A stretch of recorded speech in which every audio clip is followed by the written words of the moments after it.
Eu sou Bernadette, sou arquiteta e urbanista lá de Natal, Rio Grande do Norte, e venho agora passar para vocês assim a visão da acessibilidade na arquitetura, né? Depois de toda essa explanação aqui sobre a parte legal, a parte do direito da acessibilidade, como é que isso se reflete nas nossas edificações? Como é que a arquitetura traduz toda essa legislação de uma forma prática para que as pessoas possam utilizar e ter a garantia de todos os seus direitos. Só antes de começar, eu gostaria de saber aqui quem é a parte técnica. Tem algum técnico aqui, algum engenheiro, algum arquiteto? Só vocês dois aí, né? Os restantes, promotores, procuradores? Certo. Pois bem. Mas então aqui vamos fazer aqui um passeio pela arquitetura na parte de acessibilidade. Vamos ver. O que é que a gente chama de um projeto acessível? Como é que a gente traduz a acessibilidade em uma edificação? Quando a gente fala acessibilidade, que é uma palavra hoje muito conhecida, todo mundo tem uma identificação com a questão da acessibilidade, geralmente a primeira coisa que nos vem à cabeça é a imagem de uma rampa. Então, a gente chega num prédio, a gente passa em frente à edificação. Quando a gente vê uma rampa, ou quando a gente entra nesse prédio que vê uma barra no banheiro, a gente, assim, quase que automaticamente a gente já traduz essa informação. Aquele prédio é acessível. Eu vi uma rampa, eu vi uma barra no banheiro, tem até umas plaquinhas em braille. Então, assim, normalmente são os símbolos que traduzem, ou assim, que mostram para a gente que tem alguma coisa de acessibilidade naquela edificação.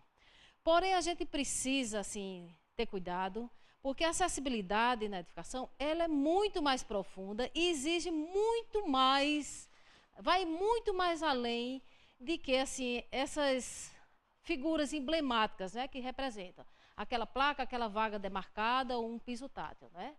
A gente tem um monte, uma mistura de exigências, a gente tem muitos requisitos na norma técnica, quando a gente fala de acessibilidade, que permeia assim, todos os detalhes da edificação. Como vocês podem ver aí, cor, afastamento, largura, altura, empunhadura, passagem, corredores, calçadas. Então, são muitas coisas que vão se somando e somente com a garantia de todos esses itens aí, que são inúmeros, a norma traz assim muita exigência, é que a gente pode realmente garantir que aquele imóvel é acessível, né? Então, aqui tem mais ou menos uma lista de todas as normas técnicas que tratam de acessibilidade. Nós, normalmente, nos detemos mais no nosso carro-chefe, que é a 9050, que é a versão que a gente utiliza atualmente, é de 2004, ela está em revisão, e é a norma que ela é direcionada à parte da edificação. Mas, ao longo do trabalho, a gente vai se valendo de muitas outras normas que existem para a gente poder aferir a acessibilidade.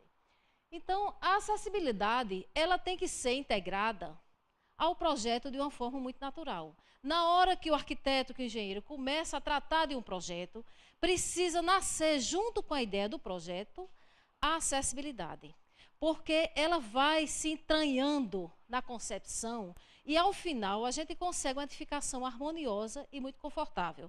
Se, ao invés disso, o arquiteto trabalha o projeto todo e, ao terminar, ele diz assim, agora vou tratar da acessibilidade, ele corre no risco de sair reformando o seu projeto e essa proposta que ele vai fazer não fica muito agradável, não fica assim muito completa. Então, precisa que o profissional ele conceba o seu projeto, conceba a sua ideia, já com o olho na acessibilidade, e que isso faça parte desde o nascimento, desde que ele começa a traçar a primeira linha do seu projeto.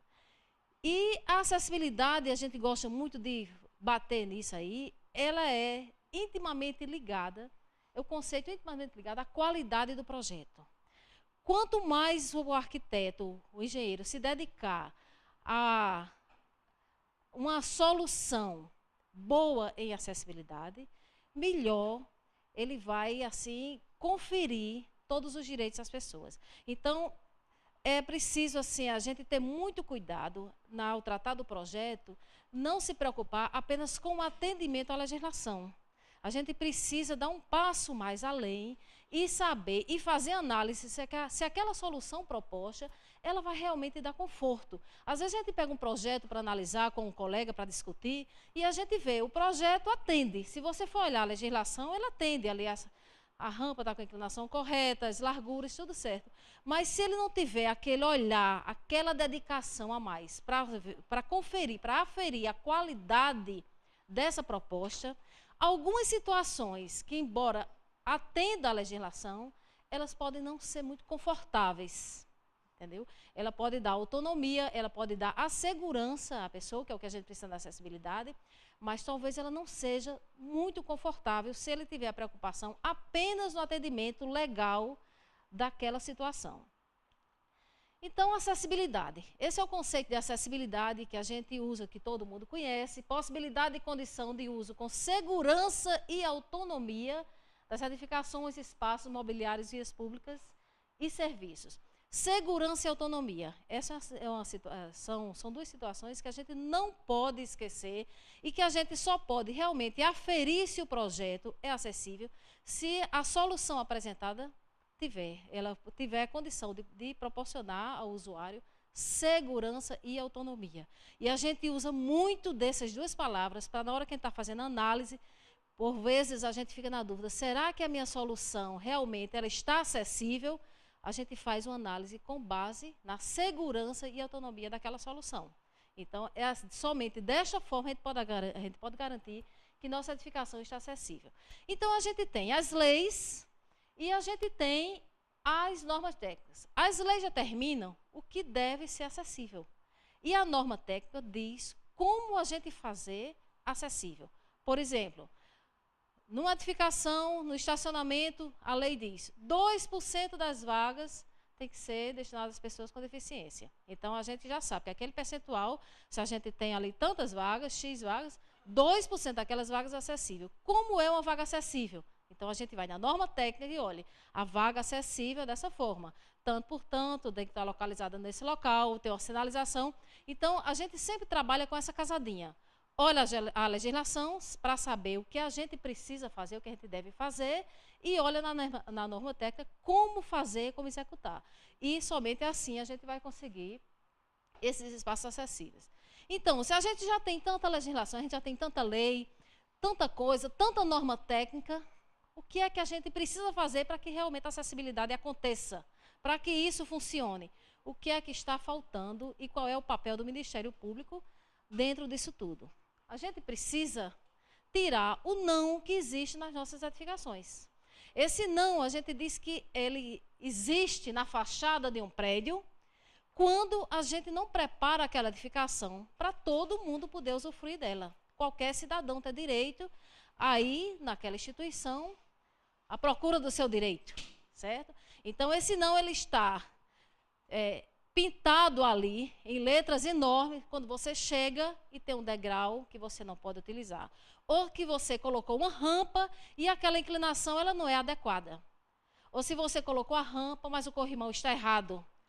Ou então a porta está estreita, a maçaneta está errada, a circulação, o banheiro. Então, são somas. A acessibilidade ela é feita como se fosse um quebra-cabeça. Você precisa de todas as peças para que no final você tenha a figura completa, não é isso? Assim é a acessibilidade. Você não pode sair pontuando algumas soluções ao longo da edificação e dizer que a sua edificação está acessível. Você precisa atender integralmente todas as exigências e atender de maneira muito correta e muito responsável. A norma, ela dá a condição mínima, ou mínima ou em alguns pontos assim, as medidas máximas.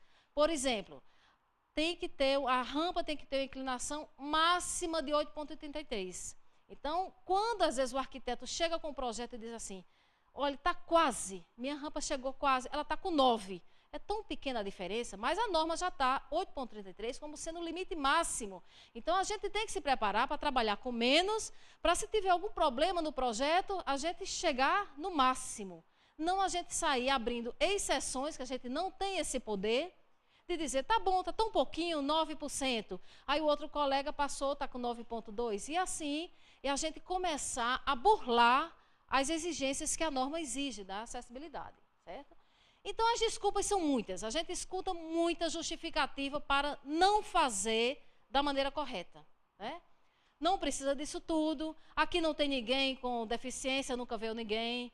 É muita exigência. Então, assim, somos muitas desculpas, tanto do profissional, como muitas vezes do gestor, do chefe, que acha aquilo tudo muito complicado. A acessibilidade, ela não é complicada, ela é detalhada. A gente precisa ter muito esmero a trabalhar com acessibilidade, tanto no projeto como na parte, principalmente, da execução da obra. Então, desculpas a gente encontra muita, né? Como não fazer a maneira correta. Mas a gente precisa fixar uma coisa: não existe a meia acessibilidade.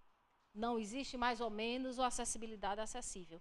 E a gente diz que a gente está numa luta agora, a gente já passou da parte que a acessibilidade é uma necessidade e a gente está agora no outro patamar. Vamos combater a turma do mais ou menos. Está mais ou menos acessível, está quase certo, eu fiz quase tudo. A gente não pode se fixar nisso, a gente não pode trabalhar dessa forma. A gente tem que atender integralmente todas as exigências que trata a nossa legislação. E o julgamento de quem pode ou não pode utilizar aquele ambiente ou serviço, de quem vai ter a capacidade de fazer ou não aquele serviço, esse julgamento ele não é nosso. A nós, profissionais da arquitetura e da engenharia, compete atender integralmente todas essas exigências. E o usuário é quem vai dizer. Por exemplo, você vai fazer um projeto e acha que na cozinha, a bancada ou o acesso até o fogão, a copa da instituição, você não precisa fazer acessível, não precisa dessa exigência toda, porque uma pessoa em cadeira de rodas vai poder ser o cozinheiro, vai poder ser assim, o servidor ali, ele vai tratar ali da cozinha, ele vai circular, ele vai conseguir servir a água, ou ele vai trabalhar em qualquer outra. Não é nosso esse julgamento. A gente tem que fazer o projeto atendendo integralmente e isso aí é um outro patamar, né? Então, não compete à turma da engenharia e arquitetura ficar nesse julgamento, se ali vai poder trabalhar uma pessoa com essa ou com aquela deficiência, certo? Então, a gente tem que realmente colocar isso na cabeça, na hora que a gente vai fazer o projeto, na hora que vai executar, o esmero e, assim, o compromisso desse atendimento integral com essas exigências. E a gente tem muita coisa para fazer. A gente tem um passivo muito grande para a gente corrigir. Nós temos, assim, nossas sedes, nossas promotorias espalhadas pelo Brasil todo, que a gente precisa correr atrás para fazer a acessibilidade, né, para fazer a adequação. E a gente tem uma outra linha, os projetos novos. A gente não pode, de maneira nenhuma, trabalhar ainda criando novas barreiras. A gente já tem muita coisa para consertar. Não tem cabimento a gente ainda, com projetos novos, com novas ações, a gente ainda contribuir com obras novas para esse passivo que a gente tem. Então, a gente precisa ter muito cuidado com isso aí, porque a gente tem essas duas frentes de trabalhos para resolver, né? E a acessibilidade. Por onde é que passa as exigências da acessibilidade? Passa por tudo. A gente começa nas vias públicas e vai entrando na edificação, porta, maçaneta, circulação, os banheiros, sinalização, mobiliário. Então, tudo isso compõe, a partir da calçada, todas as exigências e tudo que a gente precisa para tornar nossas edificações acessíveis. Então, vamos fazer aqui um passeio pelas vias públicas, saber o que é que a acessibilidade exige na área das vias públicas e o que é que a acessibilidade exige quando a gente entra na edificação. Então, a gente começa aqui pela calçada. A calçada, a gente precisa observar o tipo do piso, se ele é nivelado, se ele é plano, se ele não tem interrupção, se ele não tem desnível entre os lotes. Então, se o piso, se cada um tratar da sua calçada atendendo à norma, eu faço a minha calçada acessível, meu vizinho faz, o outro faz, então esse tapete se forma na cidade. Se eu elevar a minha calçada e o vizinho fizer correto, eu vou criar um desnível entre a minha calçada e a do vizinho.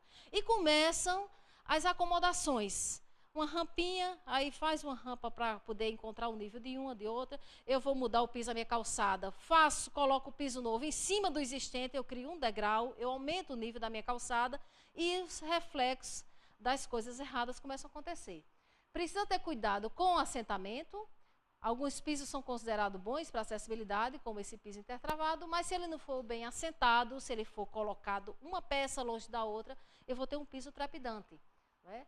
Alguns pisos muito utilizados pelas prefeituras, como a pedra portuguesa, elas não são mais aceitas na acessibilidade porque ela tem muita trepidação. E com o tempo, elas terminam ficando muito lisas e escorregadias. Então, a gente não aceita mais na acessibilidade, não considera como acessível o uso da pedra portuguesa. E fora o piso, que tem que ser nivelado, né, bem assentado, com a inclinação correta, nós temos os acessos às calçadas, que são feitos através de guias rebaixadas para pedestre, que pode ser nesse modelo aqui, uma rampa assim direto na calçada, ou um patamar e uma rampa para um lado ou para o outro, quando essa não tiver, a calçada não tiver largura suficiente. Por exemplo, além desta rampa aqui, que ela é calculada de acordo com a altura do meio-fio, ela não é um tamanho padrão, senão a inclinação vai ficar diferente. A gente tem um limite de inclinação e a gente consegue essa inclinação através de um cálculo. Além da guia, você precisa de um espaço livre, não pode acontecer uma situação dessa porque as pessoas passam pela calçada. Então aqui, imagina uma pessoa passando, ela vai passar num plano, vamos supor, numa cadeira de roda, uma roda vai passar nivelada, a outra inclinada. Ou uma pessoa de mais idade, ela pode sofrer uma queda aqui. Então são soluções que a gente diz assim, são as coisas mais ou menos que vão aparecer. Parece que é acessível, mas não é. Nenhuma solução de acessibilidade, ela pode ser uma barreira para nenhuma outra pessoa. Esta solução de acessibilidade que este proprietário colocou de acesso, bem mais ou menos ao estabelecimento dele, provocou uma barreira para o restante da cidade. E isso não pode acontecer, certo? Então, precisa ter cuidado, ter zelo, ter aqui cuidado para que esses acabamentos sejam bem feitos, para que não aconteça isso assim. Por exemplo, no caso aqui, a cadeira de roda, ela engancha aqui nessa guia rebaixada. Outra coisa, se você faz uma calçada e faz a recuperação do piso, em vez de retirar o piso existente e coloca outro, você vai, como eu falei, tá vendo? Criando desníveis. Algumas calçadas, elas não têm condição de receber o equipamento mobiliário urbano. Então, a gente tem muito problema hoje com as concessionárias, com os postes, certo? E porque provocam barreiras na calçada. Então, no caso aqui, esse pedestre aqui, com o carrinho de bebê, tem que descer a calçada para poder circular. Estacionamento, os estacionamentos que não são bem planejados, que eles não são bem pensados, fica meio carro no estacionamento, meio carro na calçada. Não pode. O Código de Trânsito brasileiro não permite estacionamento na calçada, seja a largura que a calçada tem. Ela pode ter 5 metros de largura, pode ter 4, 8 metros de largura se tiver um calçadão. Não pode ser utilizado absolutamente nada para estacionamento, certo? E as soluções de acessibilidade, elas não podem ser feitas na calçada. Então, se você tem uma edificação, e você precisa fazer uma rampa de acesso a ela, você não pode resolver isso na calçada. Você tem que utilizar dentro do seu terreno para que não provoque nenhuma barreira na calçada. Por exemplo, essa rampa que fizeram aqui, né, apesar de ter um espaço para as pessoas circularem, ela foi resolvida na calçada. Ela teria que ser resolvida dentro do estabelecimento, deixando a calçada integralmente livre para a população circular, certo? Algumas soluções que existem, a travessia em nível, que você não faz o rebaixamento da calçada, o pedestre passa, nesse caso quem tem que subir e descer para atravessar aqui a rua é o carro, ou então as soluções que existem que você faz o corte do canteiro para poder uma guia rebaixada e outra guia rebaixada, você proporcionar a travessia com segurança do pedestre. Os estacionamentos, eles têm que estar alinhados do meio frio para dentro, deixando a calçada toda livre para o pedestre passar. A gente não pode utilizar as soluções individuais de acesso à nossa residência, provocando nenhum problema, nenhum comprometimento de uso da calçada. Tá vendo? Todos os acessos de veículo à edificação têm que ser feito de forma que a calçada sempre fique livre. A gente tem que botar na cabeça que a calçada é o espaço do pedestre. O carro, digamos assim, ele tem permissão para passar pela calçada, apenas passar para acesso ao estacionamento ou para acesso à edificação, certo? Mas ele não pode, por exemplo, a gente não pode, numa hora que vai fazer um acesso ao estabelecimento, cortar a calçada para que o pedestre venha, desça, ou mesmo com uma rampa aqui, e dar prioridade ao carro de acesso ao lote. O carro aqui, no caso, esse acesso aqui deveria ser contínuo, o carro sobe e entra no estacionamento e o pedestre tem que ter garantido sempre o acesso livre para ele, certo? Os estacionamentos, eles também têm exigência, a norma exige a parte da sinalização. Além do cálculo do que você precisa garantir de vagas, essas vagas elas têm que ser sinalizadas de maneira correta. Elas têm que ser localizadas próximas às entradas, de uma maneira mais favorável de acesso à edificação. E além da localização, a gente faz, a gente tem o desenho, a dimensão, todas as medidas, tudo que a gente vai fazer em questão de acessibilidade, a gente encontra a medida na norma técnica. Então, largura da vaga, essa faixa de transferência, como ela é feita, como ela é pintada, e a gente tem aqui uma modificação. Quando a norma foi feita, ela trouxe uma tabela de cálculo, a norma é de junho de 2004. Então, ela trouxe uma tabela de cálculo de vagas de estacionamento. O decreto federal 5.296, ele é de dezembro de 2004. Trouxe uma situação diferenciada. Então, como o decreto, ele é assim, hierarquicamente superior à norma, na exigência, então a gente atende à exigência do decreto. Então, pelo decreto, todo estacionamento tem que oferecer, no mínimo, uma vaga para a pessoa com deficiência, diferentemente do que a norma técnica exigia. Então, a gente não utiliza mais a exigência da norma e passa a utilizar a exigência do decreto federal. Outra coisa que a gente tem que observar é que o CONTRAN tem duas resoluções, a 304 e a 303, que tratam da sinalização. Como o CONTRAN é o órgão responsável pela regularização de toda essa questão do trânsito, então a gente atende à sinalização que o CONTRAN exige. Então, houve uma diferença na maneira como a gente sinaliza as vagas hoje. As placas utilizadas são essas, que tem a resolução do CONTRAN para as pessoas com deficiência, e a sinalização das vagas para idoso. A pintura, a gente não pode mais utilizar essas outras placas que exigiam, esses pictogramas que muita gente usa para sinalizar a vaga do idoso. A gente podia usar enquanto não era regulamentado. Depois que teve a regulamentação do CONTRAN, nós somos obrigados a seguir essa sinalização desta resolução. Outra coisa importante que a gente tem que lembrar aqui é que o CONTRAN, né, o DENATRAN, ele administra todas as vagas no território nacional. Isso foi uma consulta feita e o DENATRAN respondeu que sim, que ele é responsável pela fiscalização de todas as vagas. Então, qualquer vaga que a gente vai colocar, menos as privadas, as residenciais, a gente tem que seguir essa sinalização. Porque somente assim vai possibilitar, quando a gente estiver organizado para isso, a fiscalização dentro de shopping, supermercado, qualquer vaga aberta ao público de uso coletivo, a utilização indevida. Porque todo mundo sabe que hoje qualquer pessoa chega e estaciona na vaga destinada à pessoa com deficiência ou idoso, com qualquer que seja a desculpa. Então, se a vaga for sinalizada corretamente, como exige a legislação, dentro desses estabelecimentos, na hora que tiver todo mundo organizado para esse trabalho, essas pessoas vão poder realmente entrar para fiscalizar os agentes de trânsito e multar e poder aplicar todas as penalidades previstas na legislação. Então, a gente tem alguns exemplos assim. Por exemplo, isso aqui a gente não pode mais usar, como eu falei, teria que ser aquela sinalização, que é essa daqui, do idoso.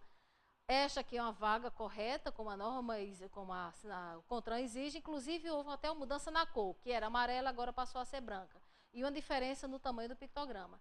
E a gente não pode mais ir inventando. A gente vê uma criatividade muito grande na hora dessa sinalização. A gente encontra os mais diversos modelos. E tem um modelo bem certinho. É só pegar aquele modelo, copiar. Não precisa nem criar.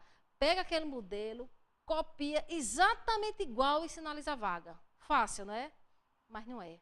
Porque a criatividade por aí fora é assim, uma coisa incrível. Como a gente encontra maneiras de sinalizar e como a gente encontra maneiras diferentes e criativas e erradas de colocar essa vaga. Por exemplo, olha essa vaga aqui. Tá vendo? A vaga aqui com o poste na calçada, que assim, reúne assim, uma série de coisas erradas, situações errôneas, né? Inclina a calçada e coloca a vaga. O piso não pode ser inclinado, o piso tem que ser plano, tem que ser reto, né? Aqui, uma solução bem interessante, mas a gente precisa ter muito zelo na hora. Quando eu falei assim, pode ser, não é uma cadeira de roda, só a cadeira, sem o carro, né? Aquilo que eu falei do conceito de qualidade de projeto, que a acessibilidade é ligada à qualidade. Qualidade que, assim, não é uma crítica não, ao profissional, mas eu digo assim, a qualidade, o zelo que a gente tem que ter. Porque na hora que a gente está projetando, muitas vezes ali no computador, aquela solução está perfeita, mas se a gente não tiver, assim, o cuidado de olhar como é que funciona na prática aquela solução, a gente pode inviabilizar o que a gente fez. Por exemplo, na hora que a gente faz um projeto que deixa, aqui é o estacionamento, uma passagem, uma calçada de acesso ao estabelecimento, com a largura exigida, com o piso plano, bem feito tudinho, está ótimo. No computador o projeto saiu perfeito. Na prática, se a gente não tiver algum zelo, acontece isso. Imagina se aqui uma caminhonete estacionada de ré. Não passa ninguém. Então, são coisas, são cuidados, são zelos que o profissional precisa ter para saber se a solução dele vai funcionar. Então, isso aqui precisaria, né, ter um batedor para que o pneu do carro não avançasse tanto, para deixar sempre livre aqui a capa-passagem. Então, é esse zelo, é essa qualidade que o profissional precisa ter para saber se aquela solução efetivamente vai funcionar. Ou se não vai ter esses problemas, né? E isso aqui é uma situação que a gente vê no Brasil todo. Todo mundo tem uma desculpa para a utilização da vaga. Então, a gente assim sempre lembra, sempre faz uma campanha que a questão da acessibilidade é um compromisso também pessoal da gente como cidadão.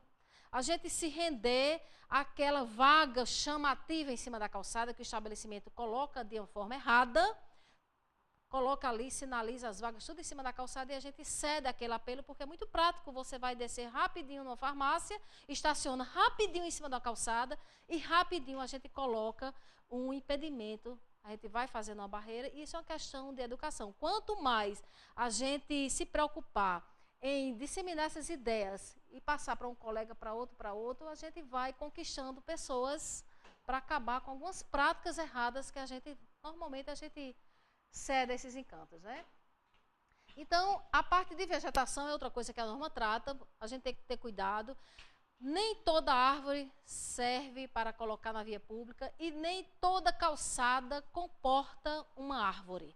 Então, a gente tem cidades, né? A gente tem calçadas que têm 1,20 m de largura, que é o mínimo que a norma exige, livre, livre, livre. Toda calçada tem que ter livre de qualquer interferência, ou de árvore, ou de poste, ou de placa, de qualquer coisa, pelo menos 1,20 m só para o pedestre. É uma exigência tão simples, né? A calçada não é nossa, do pedestre, então tem que ficar 1,20 m livre. Mas é difícil a gente conseguir isso. A gente garantir esse 1,20 m sem um poste, sem uma placa, sem uma árvore, sem uma lixeira, sem um canteiro. Então, a gente precisa ter na cabeça que a gente tem que ter um tapete para o pedestre de 1,20 m e os equipamentos urbanos, inclusive a parte de arborização, eles têm que ser ao longo do meio-fio para deixar essa parte interna da calçada livre. A pessoa cega normalmente utiliza a parede do lote para se guiar, não o meio-fio. E todo pedestre deve andar realmente pelo lado interno da calçada por uma questão de segurança, né? Então, a gente tem que ter cuidado na hora que a gente vai colocar uma vegetação na calçada, ou vai uma lixeira, ou que a gente autoriza a instalação de um telefone ou qualquer outro equipamento que utilize a calçada. Então, assim, esse foi o passeio na parte pública do que a acessibilidade exige. E agora, depois que a gente sabe o que é que a calçada precisa ter para nos levar às diversas edificações, aos diversos serviços na cidade, vamos entrar agora nas edificações e ver o que é que a acessibilidade exige para nossas edificações. Quais os... Aqui ficou branquinho. Mas quais são os pontos a serem observados em um projeto? Quando a gente trata da acessibilidade, a gente começa com essa exigência a partir do início do lote. Se tiver um portão de entrada, nosso compromisso com a acessibilidade começa desse portão. Então, é o mesmo percurso, é como se você fosse fazer, digamos, uma vistoria na edificação. Você começa do portão, entra, vai na recepção, você passa por uma porta, você passa por uma soleira, por um tapete, por uma circulação, você vai nas salas, você transita, você tem um mobiliário, você tem a questão da informação. Tudo isso tem um ponto lá na norma técnica dizendo como é que você deve tratar. Você vai colocar o relógio de ponto na sua instituição. Você vai lá na norma técnica e tem o alcance. Que altura você deve colocar? Tudo que a gente vai fazer, a norma técnica tem lá a colocação. Porque você precisa ir somando isso para que as pessoas possam circular com autonomia dentro da edificação. Então, para o pessoal da engenharia e da arquitetura, o nosso compromisso começa na escolha do terreno. Aqui o Ministério Público vai fazer a sede numa cidade X. Lá vai o engenheiro escolher um terreno na cidade X. Ele chega lá, ele olha o terreno, vê na rua acidentada, ele tem a opção entre uma rua acidentada e uma rua plana. A gente não deve instalar os serviços básicos em ruas muito inclinadas. Assim, ruas acima de 14% estão fora da rota acessível. Então, você não vai escolher uma rua muito acidentada para comprar um terreno para fazer a sede do Ministério Público, porque você já começa com a questão de acessibilidade ao lote. Você faz a edificação toda acessível, mas a população, para chegar, né, andar naquela rua muito inclinada, já é um impedimento. Então, a gente tem que ter cuidado com essas ruas. Lógico que a cidade, que é toda cheia tem uma topografia muito acidentada, você não vai passar um trator na cidade, é lógico, não é isso que a gente está falando. Mas quando você tem a opção, os serviços básicos devem ser instalados em locais mais planos. E ter cuidado na hora que vai escolher o lote. Não é que a gente não possa escolher um lote acidentado para fazer a nossa sede. Mas na hora que a gente faz aquela escolha, tem que ter cuidado, porque sabe que o projeto vai demandar uma série de exigências para que você promova a acessibilidade. Uma plataforma, uma grande rampa, então, muito movimento de terra, porque aquela obra ela tem que ser acessível. Então, a gente tem que começar a ponderar a nossa escolha a partir do lote que a gente vai adquirir, certo? Por exemplo, aqui está essa foi retirada da internet, uma rua com uma inclinação muito elevada. Mas olha aqui o meio-fio, como segue. Todo meio-fio deve seguir a inclinação da rua. Diferentemente dessa aqui, que as pessoas foram fazendo suas calçadas planas. Olha uma rua que nem é muito inclinada, a quantidade de degraus que surgiram na calçada, porque cada proprietário quis fazer sua calçada plana. A calçada ela é feita de acordo com a inclinação da via. Se for um pouquinho inclinada, a sua calçada vai ser um pouquinho inclinada, porque senão a gente vai fazer uma escadaria ao longo de toda a quadra, certo? Depois que a gente entra no lote, né, da calçada que a gente escolhe, a gente começa pelas portas. A porta, a norma exige um vão-luz de 90 centímetros, ou de 80 centímetros. Então, a gente tem que ter cuidado com algumas portas, porque depois de instalada, a gente compra uma porta de 80, quando a gente instala a porta, ela fica com, às vezes, dependendo da folha, da grossura da folha da porta, essa passagem pode ficar com 80, ou 74, ou 75, tão pouco, né, a diferença, 4, 5, 6 centímetros, mas assim, na arquitetura, isso pesa muito. Então, a gente tem que ter cuidado, a gente já trabalha hoje com as portas de 90, porque são portas mais amplas, e depois de instalada, a gente fica com portas com 84, então atende à exigência da norma.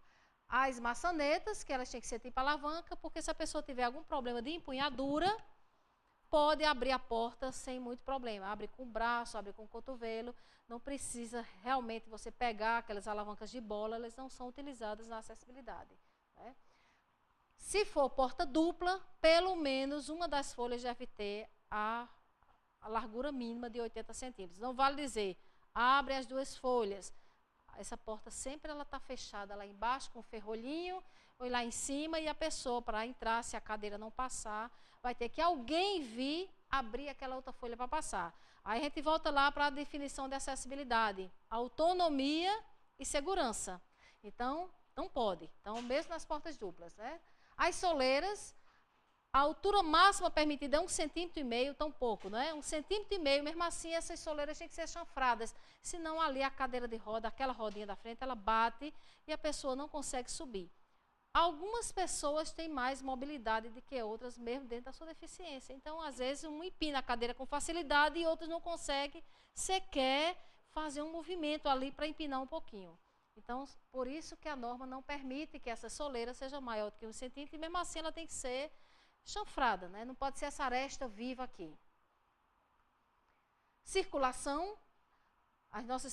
A circulação das edificações públicas, 1,5 m, pelo menos, né, que permite um trânsito com segurança de uma pessoa em cadeira de rodas e outra pessoa, por exemplo, ou 2 cadeiras de rodas, num sentido e no outro, ou uma cadeira de roda junto com mais outra pessoa.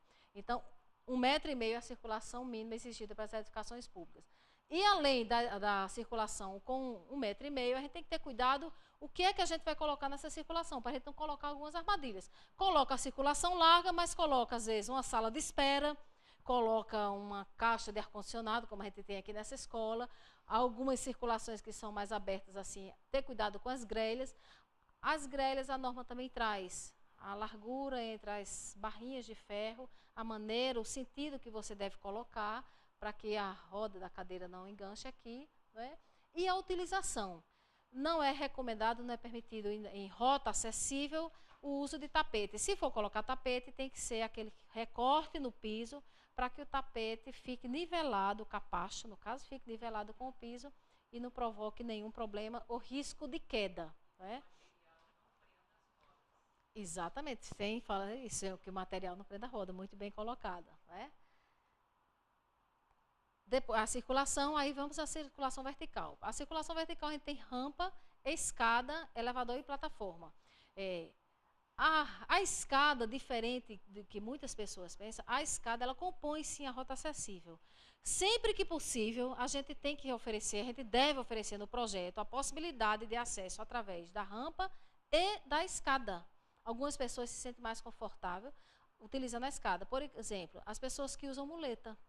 É mais fácil uma pessoa de muleta subir e descer uma escada do que subir e descer uma rampa, por causa da altura, principalmente aquelas muletas, né, axilares, que você, na hora que vai andando, ela varia a altura da muleta de acordo com o piso, né? Então, sempre que possível, o profissional deve oferecer a rampa e a escada. Se não for possível, se não tiver espaço, tiver que optar entre as duas soluções, então a rampa, porque aí ela propicia acesso a todo mundo. E a rampa, ela tem um kit, a gente diz. Sempre que for fazer uma rampa, tem que prestar atenção. Inclinação, corrimão, guarda-corpo, que está muito esquecido, o guarda-corpo tem ficado lá escondido no fundo do baú com os profissionais. A gente coloca o corrimão, mas esquece do guarda-corpo.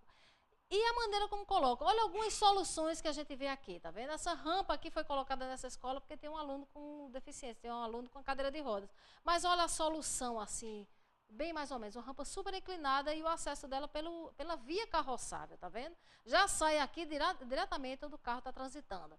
Aqui rampas sem proteção, sem inclinação, sem patamar, rampas colocadas indevidamente na calçada, que se torna uma barreira arquitetônica. Inclinação assim muito acentuada, que eu acho que, não sei exatamente, não sei, acesso, para moto, para bicicleta, para alguma coisa. Eu acho que para a gente mesmo não é não, essa solução, né? E as escadas, né?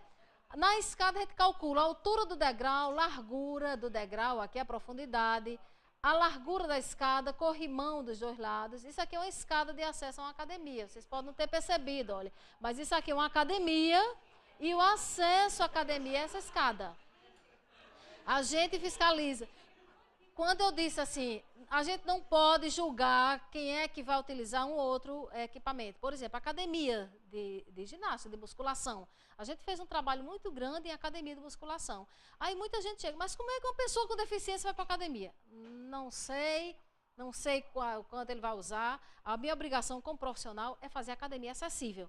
Se a pessoa se sente capaz ou vai utilizar ou não, aí isso é um problema da pessoa, certo? Da pessoa. Olha a diferença entre uma rampa.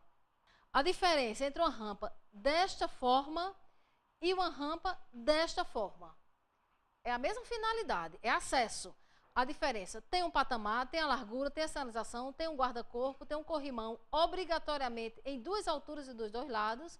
Então, essa é uma rampa confortável de acordo com a exigência da norma. E a pessoa vai utilizar aí com segurança e autonomia, diferente de uma rampa com essa inclinação. Nunca uma rampa, quando vocês viram uma solução dessa forma, vocês nunca pensem que isso aí está correto. Uma rampa, ela precisa aproximadamente de 7 vezes o espaço de uma escada para ela poder ser resolvida dentro do que exige a norma técnica. Então, como é que se ela precisa de 7 vezes esse espaço, a pessoa corta a escada e faz uma rampa assim desse lado, né? Uma rampa nunca pode morrer numa porta. Obrigatoriamente tem que ter um patamar. A pessoa para aqui e tem que abrir a porta. Se a porta abrir para cima da pessoa para fora, nunca uma pessoa na cadeira de roda vai poder chegar e abrir, né? Então, a rampa ela tem algumas exigências de patamar, né, de inclinação, de acesso, tudo. Olha, essa rampa aqui é uma rampa que ela tem a inclinação, mas ela não tem patamar. É muito cansativo. Se você já tiver a oportunidade de descer numa rampa com um carrinho de supermercado cheio, vocês vão entender e vão ter saudade de um patamar na hora que vocês estiverem descendo, porque você precisa daquele patamar para descansar, né, para poder seguir o outro lance da rampa, né? Então, não pode esquecer isso aqui. As escadas, assim como a rampa, elas têm as inclinações também, as exigências também. Sinalização na borda do degrau, que pode ser completo ou só embaixo do corrimão. O corrimão, de um lado e de outro, né, mesmo nos degraus isolados, guarda-corpo. Acesso à piscina, o corrimão é diferenciado em 3 alturas. O tipo de degrau de acesso à piscina é diferenciado também, né, a largura. E temos também as plataformas verticais e os elevadores. A gente tem norma técnica para tratar de cada um isoladamente. Então, quando a gente faz o projeto de acordo com a 9050, na hora que chega em plataforma e elevador, aí tem uma norma específica. Quantos metros, se a plataforma pode ser meia plataforma, ou se ela pode ser plataforma de percurso aberto ou de percurso fechado, quando é que a gente usa um e quando é que usa outro. Localização, largura, o que precisa ter, corrimão, se pode ter essa rampinha, se não pode. As botoeiras do elevador, em braille, onde é que fica o braille, altura. Então, existe assim um monte de exigências que vai conferir se esses equipamentos eles são acessíveis. Não basta só ter o equipamento, certo? E os banheiros de edificação. O banheiro, assim, é o, digamos assim, uma das grandes vedetas da parte da edificação. Ele é fácil de fazer e difícil de executar, porque ele precisa ser milimetricamente calculado e milimetricamente cuidado na hora da execução, certo? Sempre tem que ter, nas edificações públicas, um banheiro masculino e feminino, e a gente tem que ter cuidado na hora do projeto, aí os profissionais. Se a gente trabalhar com aquela medida mínima, a gente pode ter algumas surpresas na obra. Então, é bom a gente ser um pouco mais generoso, porque na hora do nível de uma parede, um reboco, alguma coisa, a gente pode comprometer a largura mínima desse banheiro, certo? Então, tem uma série de exigências, tudo a norma traz. A altura do vaso, a localização, a barra, onde é que ela é colocada, a proteção, o tipo de torneira, a altura que precisa ficar para o encaixe da cadeira, não é? Tudo isso tem na norma. Algumas situações assim que parece, mas não é acessível, né?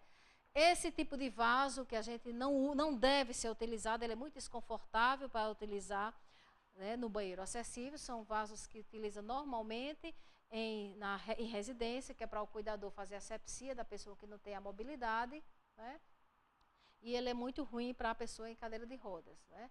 E a criatividade que aparece na utilização das barras no uso das caixas acopladas.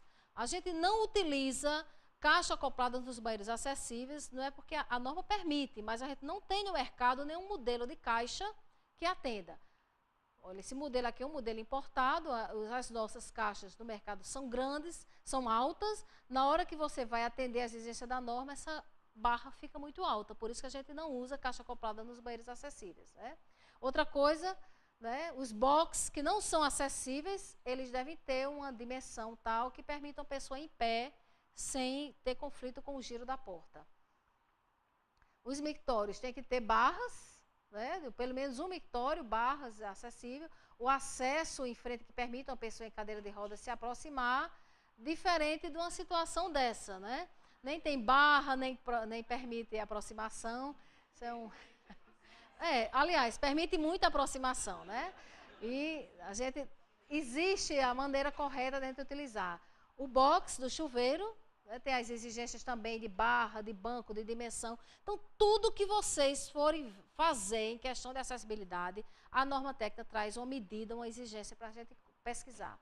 Balcões de atendimento, né, altura que permita a utilização por todos, né? Se você fizer somente uma parte do balcão acessível, você tem que sinalizar. Mas você pode, dentro da linha do desenho universal, que é a arquitetura para todos, trabalhar com todos os balcões já na altura universal, que a pessoa com cadeira ou sem cadeira de rodas pode utilizar, uma pessoa de baixa estatura ou alta estatura, todos sentados ali, fica todo mundo em igualdade de atendimento, né? A parte dos acessórios, por exemplo, caixas eletrônicos, existe a norma técnica, então, os caixas eletrônicos que são colocados dentro da nossa instituição, eles têm que ser também um modelo acessível, né? Tem que ser, se você oferece o caixa eletrônico como um conforto para o servidor, para o funcionário, esse caixa tem que servir para todo mundo, então tem que ter um modelo acessível, né? Os bancos, né, o banco para obeso, né, a parte de bebedouros, aonde é colocado, às vezes a gente tem um equipamento acessível, mas o acesso a este equipamento, às vezes ele é comprometido, né? Então a gente tem que lembrar, qualquer coisa que a gente for colocar dentro da nossa instituição, qualquer serviço, qualquer coisa a mais, ou mesmo dentro da exigência, tem que ser para todo mundo. Vou colocar um serviço diferenciado, um terminal de consulta de processo para o público, esse terminal tem que ser acessível. Relógio de ponto, uma pracinha para o descanso do funcionário entre um expediente e outro. Qualquer coisa que a gente for colocar na nossa instituição, a gente tem que se lembrar sempre que tem que ser ofertado para todo mundo. Nossos auditórios precisam da circulação, das cadeiras, né, as cadeiras para obeso, a cadeira para pessoa com mobilidade reduzida, a distribuição, a mesa, a altura da mesa, né, que vai falar. Então, todos esses equipamentos. E somente os sítios históricos, os prédios tombados, que a legislação permite uma coisa diferenciada, uma solução diferenciada, que é para não interferir na questão, né, do tombamento daquela edificação. Então, a gente procura fazer uma sintonia entre a exigência da questão da histórica da edificação e da acessibilidade, de modo que você permita que a pessoa utilize aquele ambiente, pelo menos com alguma, mesmo que seja com alguma moderação, mas que tenha acesso. Nada fica de fora, né? Isso serve para as pessoas, assim, para os ministérios públicos que são em cidades históricas, né, que tem muitas edificações em prédios tombados. E vem a questão, por fim, da sinalização. A sinalização ela é muito importante, ela vem assim, com todas as letras postas na norma, de forma a gente obedecer. Tipo de pictograma, esse é o pictograma universal, ele não pode ser utilizado, mas a nossa criatividade é muito grande. Então, a sinalização, se ela não for feita de uma forma adequada, ela muito mais prejudica do que auxilia, né? Se você chegar num local e encontrar uma sinalização dessa, qual a interpretação que você vai dar? Você não sabe, então, ela precisa ser de uma forma muito clara. Isso significa que aquele ambiente ou aquele serviço é acessível. É essa a linguagem que deve passar. Mas tem algumas coisas que você não consegue, né, decifrar. O que é que a pessoa quis dizer com aquilo ali na hora que colocou aquela informação, né? Então, nossas portas, elas precisam ser sinalizadas com a placa central ou aqui na parede e uma placa correspondente em braille e alto relevo. Toda porta ela precisa de duas placas. Uma informativa, que ela é visual, e a outra com a mesma informação que tem aqui, em alto relevo e em braille aqui embaixo. A sinalização também do ambiente como um todo precisa ser de forma clara para que as pessoas interpretem bem. E vocês vejam aqui, olha, tá vendo? A gente encontra muita questão, muita discussão na sinalização de banheiro, né? Muita gente, assim, as cidades de uma forma bem regional, as pessoas começam a colocar, de acordo com a sua cultura, alguns símbolos para representar os banheiros. Assim, não tem problema, desde que, junto a essa sinalização, você tenha a sinalização oficial, para não provocar constrangimento em ninguém, e voltando à definição, para que a pessoa tenha autonomia e segurança. Você não precisa perguntar a alguém qual o banheiro feminino e masculino aqui dos dois, ou então você entrar no banheiro errado, não é? O que vai provocar constrangimento às pessoas.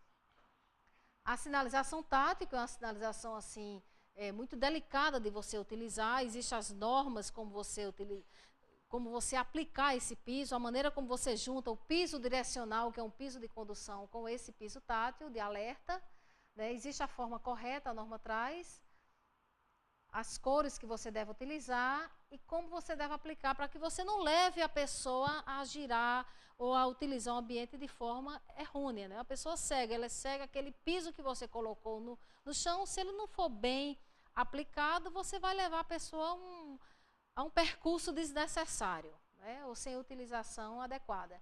As plataformas, os telefones, né, os orelhões, eles devem ser sinalizados de forma que a pessoa cega ou de baixa visão não bata com a cabeça na hora dessa utilização. Os anéis é a sinalização do corrimão, com a sinalização em braille e o anel indicativo. Os mapas táteis, que são muito bem-vindos nos grandes espaços, nas nossas instituições, pelo menos a pessoa chegar no mapa e ter ideia de onde ele está, do ambiente que ele vai utilizar. A sinalização, as placas de elevadores, os alarmes que precisam ter nos banheiros acessíveis, né? Todo banheiro acessível deve ter um alarme. Se a pessoa tiver necessidade de uma ajuda, ele toca aqui o alarme toca lá de fora, ou numa recepção, no atendimento, para a pessoa ser socorrida. E, assim, de uma forma rápida, esse assim, é o passeio que a gente faz para que cada um entenda a complexidade de exigência que tem na edificação, para que você realmente confira a acessibilidade àquele local, né? Mas eu repito, não é difícil a gente fazer um projeto acessível, mas a gente precisa ter muita atenção, muito zelo e muita dedicação na hora de tratar com acessibilidade, para a gente conseguir realmente aferir a acessibilidade às nossas edificações, né? Então, muito obrigada, era isso que eu queria aqui passar para vocês, né?